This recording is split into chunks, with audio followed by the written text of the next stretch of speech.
Bom dia na graça e na paz do Senhor Jesus, amados irmãos. Hoje é sábado, dia 19 de julho de 2025 e cá estamos para continuar a leitura da palavra de Deus, mas eu quero aproveitar que hoje é sábado e lhe perguntar: você sabe o significado do sábado na Bíblia?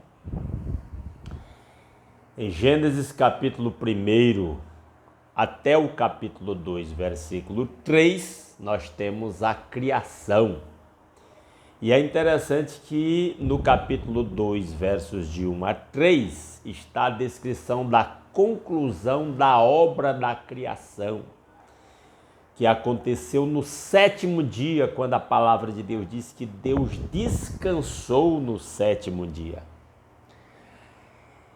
E aqui nos dá uma chave maravilhosa para compreender o significado do sábado, que muita gente não compreende. Quando se diz no sétimo dia, lá em Gênesis 2, de 1 a 3, que no sétimo dia Deus descansou, significa dizer que Deus concluiu a sua obra. A obra estava realizada. Mas é preciso compreender que Gênesis capítulo 1 até o capítulo 2, versículo 3, é como se fosse o prefácio da história da criação. Ali está toda a criação resumida em 7 dias. É como se Deus dissesse: eu vou contar a história da criação para vocês, mas vou começar com esse prefácio aqui fazendo um resumo. Então ele descreve ali, por meio de Moisés, os 7 dias da criação. Gênesis capítulo 1 todo, até o capítulo 2, versículo 3. E a partir do versículo 4 é como se Deus dissesse: agora eu vou detalhar para vocês como é que essa criação ocorre, passo a passo. Aí todo o restante da Bíblia, de Gênesis capítulo 2, versículo 4, até o final, Apocalipse capítulo 22, nós temos a história detalhada da criação, como Deus está criando a humanidade. Entenda isso. A criação não é uma obra pronta. A criação é algo que está ocorrendo. Nós podemos dizer que Gênesis, capítulo 1, está ocorrendo agora. Nós estamos, inclusive, no 6º dia, que é a criação do ser humano.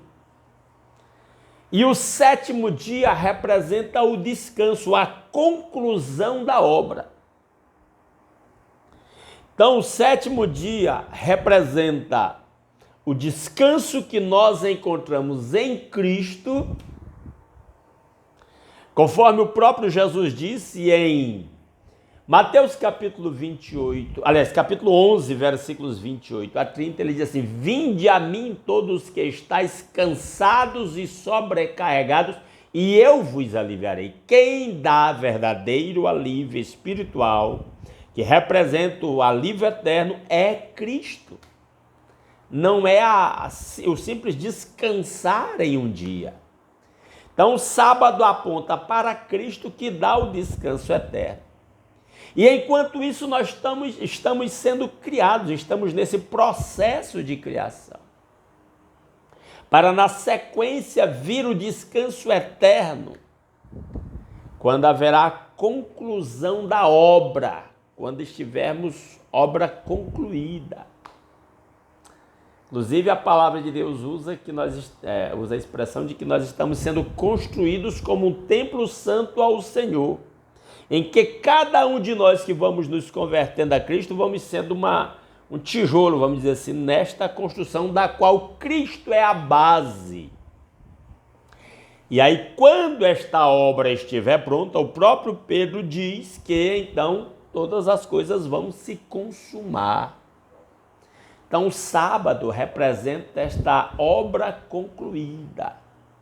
Ele representa o descanso espiritual que nós encontramos em Cristo e o descanso eterno que teremos quando toda a obra for concluída. Nós somos obra em construção. Dei essa rápida explicação aqui em 5 minutos aproveitando o sábado, né, para dar essa luz. Se você tiver dúvidas sobre esse assunto, deixa aí nos comentários desse vídeo que a gente explica mais sobre esse assunto nos próximos vídeos.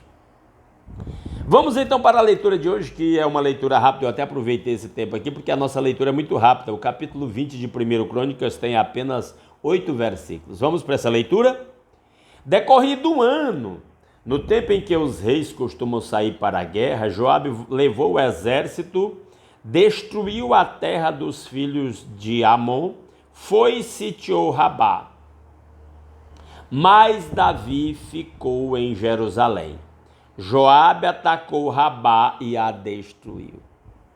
A última leitura que fizemos do capítulo 19 mostra aquela situação em que Davi, o pai do rei Anum, o rei Naás, né, pai do rei Anum, morreu.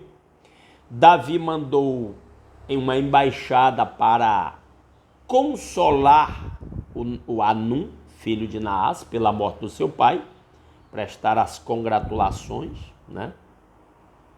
Aliás, as congratulações não, os pêsames, né, pela morte do seu pai. E aí os conselheiros do Anum disseram que nada, Davi não está querendo te consolar pela morte do teu pai, não. Ele está procurando a oportunidade aqui. Esse pessoal veio foi espiar a terra para atacar a terra aqui.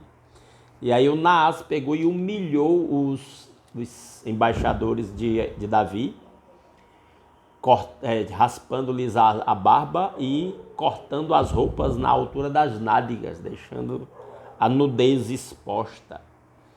E aí Davi juntou o exército para guerrear contra o Anum. O Anum contratou os sírios a peso de várias toneladas de prata, parece 32 toneladas de prata. E aí o Davi venceu tanto o Anum, rei dos Amonitas, quanto o exército sírio que tentou ajudar o Anum. E agora, um ano depois, acontece isso aqui, ó. Decorrido um ano, no tempo em que os reis costumam sair para a guerra, Joabe levou o exército, destruiu a terra dos filhos de Amon, foi e sitiou Rabá. Amon se reconstituiu lá com o Anum, mas agora o Joabe foi guerrear contra os amonitas. E observe que diz que é quando os reis costumam sair à guerra, mas no final do versículo diz: mas Davi ficou em Jerusalém. Não era para ficar em Jerusalém, era tempo de guerra. Isso aqui foi um erro do Davi, ele estava muito confortável. Cuidado com as zonas de conforto. São as horas que as pessoas mais caem. É na hora das zonas de conforto. Cuidado. Zona de conforto é perigosa. Todo mundo está procurando uma zona de conforto. Estabilidade, segurança, comodidade. Pois é, mas isso é muito perigoso. Olha o que aconteceu. Final do versículo, aliás, o final do versículo 20, do versículo 1 diz: Joabe atacou Rabá e a destruiu. Davi tirou a coroa da cabeça do seu rei e verificou que tinha o peso de 34 quilos de ouro e que havia nela pedras preciosas. Essa coroa foi posta na cabeça de Davi, e da cidade ele levou muitos despojos. Coroa absurda de grande. Não sei como é que alguém punha isso na cabeça com mais de 30 quilos de peso. Desculpem. Há vários questionamentos sobre isso, mas não vou entrar nesses detalhes, não. Também trouxe o povo que havia nela e os fez trabalhar com serras, picaretas de ferro e machados. Davi fez o mesmo com todas as cidades dos filhos de Amon. Depois voltou com todo o exército para Jerusalém. Depois disto, houve guerra em Gezé contra os filisteus. Foi então que Sibecai, o Zatita, matou Sipai, que era descendente dos gigantes, e os filisteus foram subjugados. Então, continua mostrando aí as conquistas do rei Davi. Houve ainda outra batalha contra os filisteus, e Elanã, filho de Jair, matou Lami, irmão de Golias, o geteu, cuja lança tinha a haste como eixo de tecelão. Então a morte de um gigante aí, morto por um dos valentes de Davi, né? O Elanã, filho de Jair. Verso 6.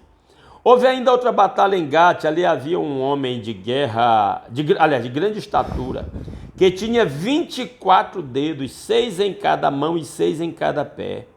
Também este descendia dos gigantes. Então daí os valentes de Davi matando os gigantes filisteus. Quando ele insultou Israel, Jonatas, filho de Simeia, irmão de Davi, o matou. Então o irmão de Davi mata um dos gigantes. Aliás, o irmão de Davi não, o sobrinho de Davi. Ele era Jonatas, filho de Simeia. O Simeia era irmão de Davi.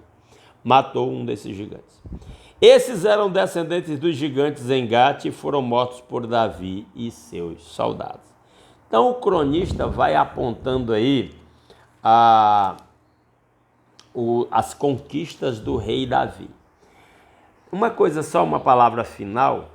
O cronista, ele é um funcionário do rei. Ele escreve sob essa perspectiva. Ele registra os fatos históricos. Então ele dá uma aliviada para o Davi. Quando diz aqui que o Davi, que o Joabe conduziu o exército e que Davi ficou em Jerusalém, ele pula um fato importante que aconteceu aqui, que foi o pecado de Davi lá com Batseba. O cronista vai pular isso aqui, ele vai falar de outro pecado de Davi, né? Mas vai dar um pulo aqui nesse assunto, pelo menos por enquanto, né? E assim vemos mais uma parte das conquistas do rei Davi em 1 Crônicas, capítulo 20. E amanhã a gente volta com o capítulo 21. Amanhã, 5h30 da manhã, aguardo vocês aqui. Fiquem na paz. Um grande abraço a todos.